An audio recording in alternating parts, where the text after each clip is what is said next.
আসছিস কেন? বলছিলাম কাল রাত থেকে খাওয়া হয়নি দিদি, খুবই খিদে পেয়েছে, তাই ম্যাডামের কাছে এসেছিলাম যদি কিছু সাহায্য পাই। ঠিক আছে, তুমি সাইডে দাঁড়াও, ভেতরে আসবে না, আমি কথা বলে আসছি ওপর থেকে। একজন নিচে সাহায্য চাইতে এসছে, বুঝলে? উপরে ম্যাডামকে গিয়ে একটু বলো তো। নিচে একজন সাহায্য চাইতে এসছে, ম্যাডামকে গিয়ে একটু বলো তো। ঠিক আছে, তুই এখানে দাঁড়া, আমি যাচ্ছি। বলছি কি ম্যাডাম, নিচে একজন সাহায্য চাইতে এসছে। ও আচ্ছা, দাঁড়া দিচ্ছি। আমার এলাকায় কেউ না খেয়ে থাকবে এটা হতে পারে না। এই নে, ওকে 1000 টাকা গিয়ে দিয়ে আয়, আর বলবি পেট ভরে খেতে। 1000 টাকা তো অনেক, 500 টাকা আমি ওকে দিয়ে দিই, 500 টাকা আমি রেখে দিই।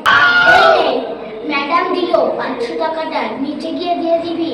500 টাকা দিয়ে কি হবে? 20 টাকাটা আমি বরঞ্চ ওনাকে দিয়ে দিই, আর 500 টাকাটা আমার কাছে রেখে দিই, কেউ জানতেও পারবে না। না, 20 টাকা ম্যাডাম দিল, নিচে গিয়ে দিয়ে আসো। लेकिन 1 सेकंड।